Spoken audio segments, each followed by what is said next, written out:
I commence cleaning without uttering a word as my former spouse, James, initiates conversation. "You're not even shedding tears," James remarks, anticipating resistance and emotional outbursts following his request for divorce. Honestly, I perceived him as self-centered. I was not the only one whose affections had waned.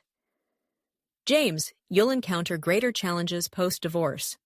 Instead of crying, I struggle to suppress laughter. "What do you imply?" James inquires, his gaze laden with suspicion.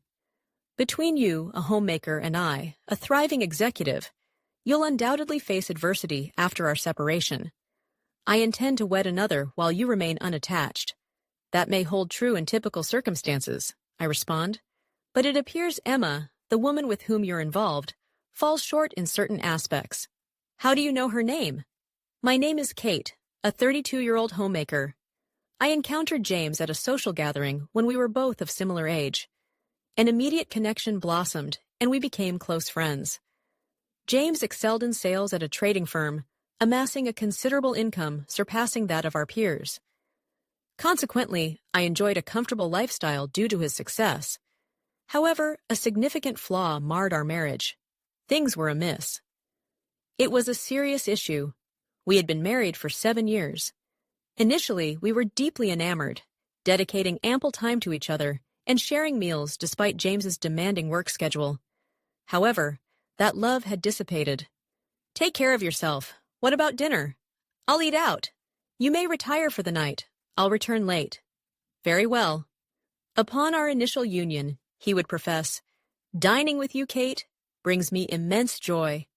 However, it became commonplace for him to arrive home past midnight, finding me already slumbering, and departing for work without proper conversation in the mornings.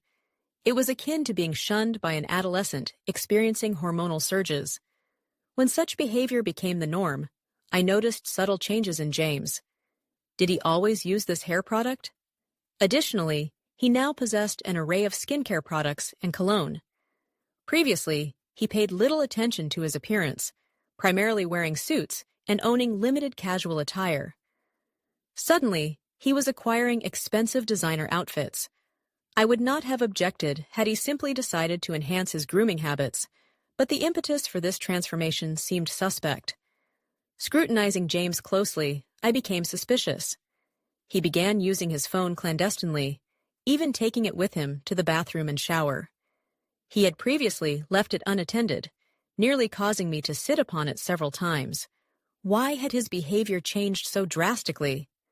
As James's behavior persisted, my suspicions intensified. Was he being unfaithful? He frequently returned home late, but I lacked concrete evidence beyond mere doubts. Despite the growing chasm in our relationship, a part of me clung to the hope of reconciliation.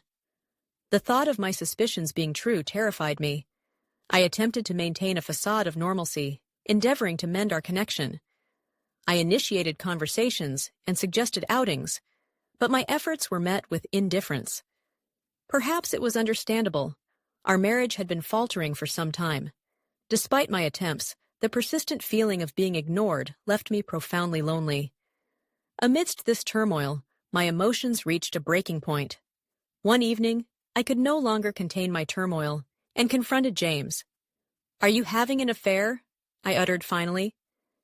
James merely gazed at me, silent. "Come on, say something." "Are you?" He remained mute for a moment, then without uttering a single word, rose from the sofa and approached me at the table. He lowered his head towards me. "I'm sorry, Kate. I want a divorce." I was rendered speechless, utterly unprepared for his unexpected admission. Ignoring my stunned silence, he continued, "I've fallen in love with someone else. I want to start a new life with her."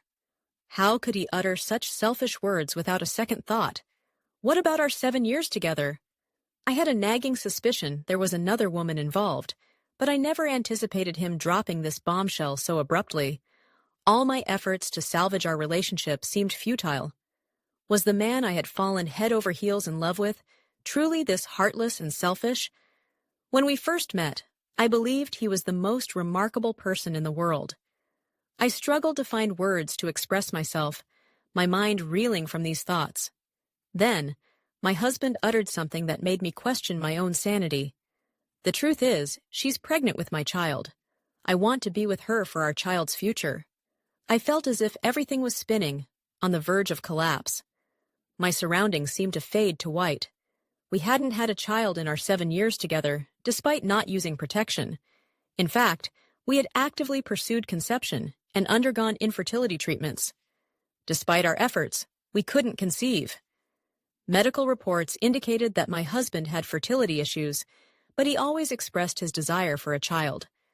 So, despite the challenges, we never ceased trying. I always endeavored to meet his expectations. However, lately, our relationship had lost its spark, and we had stopped trying to conceive. It seemed his decision to divorce was largely influenced by the fact that he was having a child with his mistress. I've always wanted a child, especially to show my mom her grandchild soon. You understand, right, Kate? So please, let's get a divorce. My mother-in-law had been gravely ill and hospitalized for the past 2 years. I comprehended his urgency to give her a grandchild, but to have a child with another woman instead of his wife was devastating.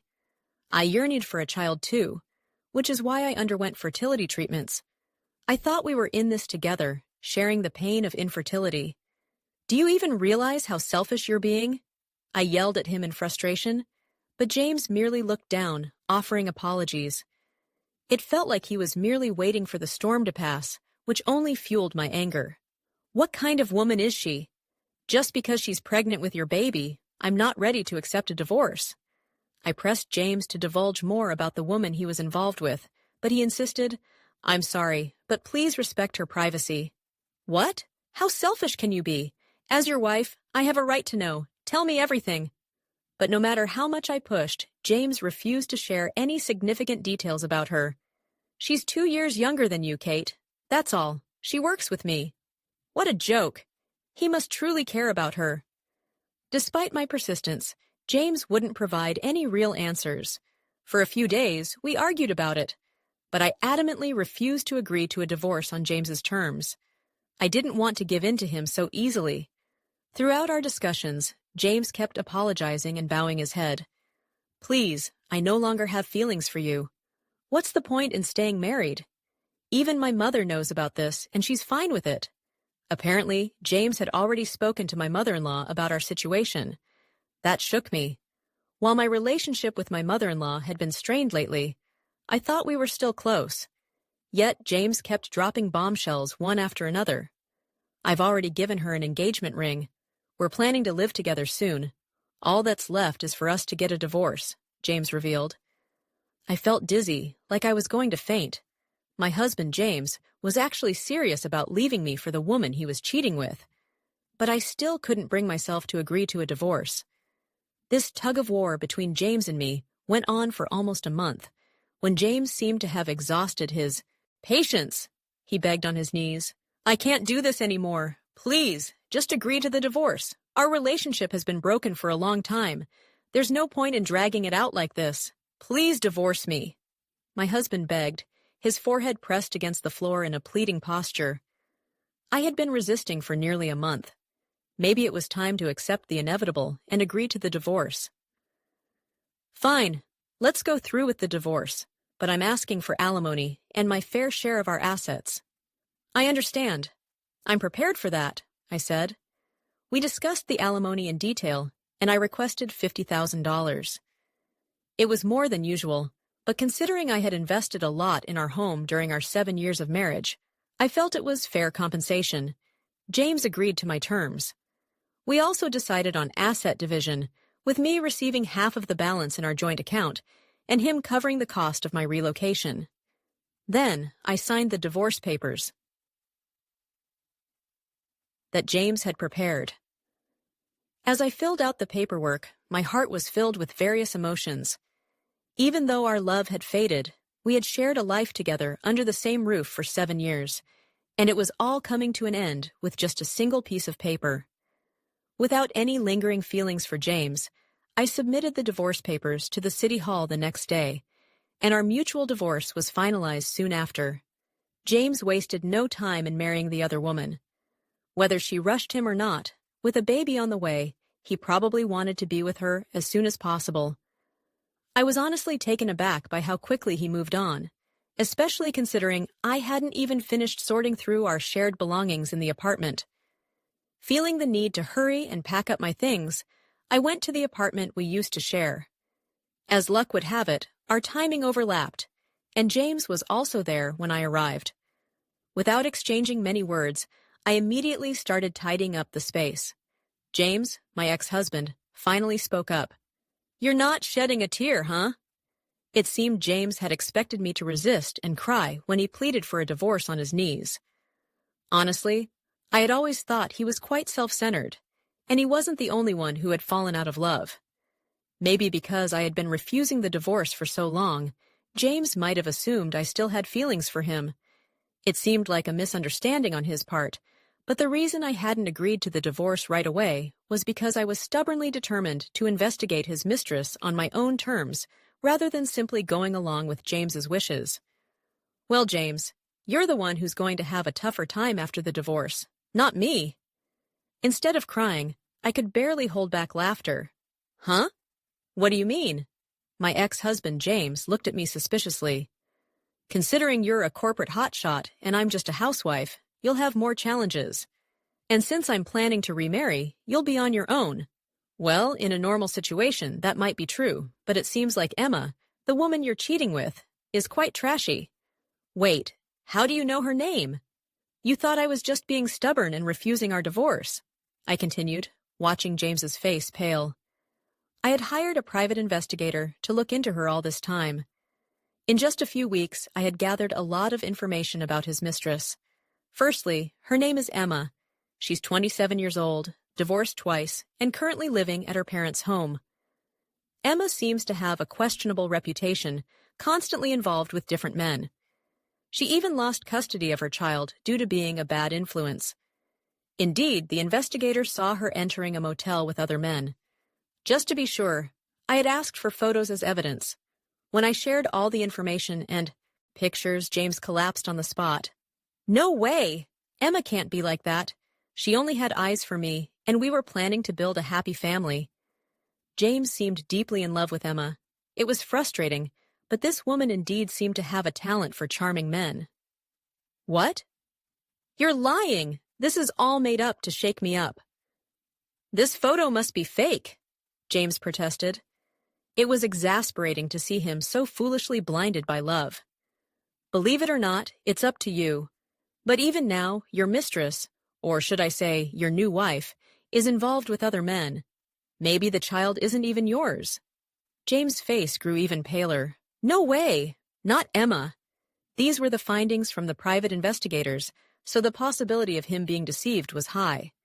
Perhaps among her multiple boyfriends, James was the one who made the most money, which is why she chose him to marry. Quite an honor, isn't it? Even if the child may not be biologically yours, you wanted a child anyway, so raise your child well. I delivered this final blow to James and left the apartment with my belongings. After a while, I received an email from him. He wanted to get back together. As I suspected, the child Emma had given birth to wasn't James's. When he confronted Emma, she retorted, "I didn't know whose child it was until it was born."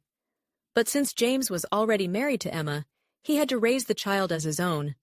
James had just been a money tree for her. As proof, when paying alimony to me, James had covered Emma's portion too, so he paid me $80,000 in total. Furious, James confronted Emma, but she simply said, "You seemed happy to serve me." Eventually, she left the child behind and disappeared. James called me, begging, "You were right. I was deceived. I'm really sorry. I want to start over again." But I was just disgusted. "You think I'm going to come back to you just because you're saying those things? You had an affair, that's a fact. You betrayed me, that's also a fact. You need to accept reality." I hung up the phone after that. Later, I heard from a mutual acquaintance that James had handed over the child Emma left behind to her parents, telling them to take responsibility. Emma's parents responded, "That's troublesome. You raised the child." But James stubbornly refused, saying, "I have no obligation to raise a child that's not biologically mine. He submitted DNA test results to prove the child wasn't his and revoked his acknowledgement of the child. Emma's parents apparently didn't know the child wasn't James's. After they found Emma, they took her back home and are forcing her to raise the child in semi-captivity. They're keeping a close eye on her to prevent her from freely meeting other men. Meanwhile, even though my ex-husband James has cut all ties with Emma, he paid me $80,000 in alimony, including Emma's portion, which wiped out his savings. He's been demanding Emma repay the alimony he covered for her, but she doesn't seem to care and claims she can't pay back what she doesn't have. Sadly, James has become a divorced man with no savings, unable to focus on his work and making many mistakes. Now he's been reassigned to a rural area with no chance of promotion, living a lonely life. On the other hand, I've moved back to my parents' house and am helping with their farming business.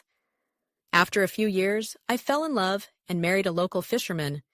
We don't have children, but I'm happily spending every day with my husband, who is always kind to me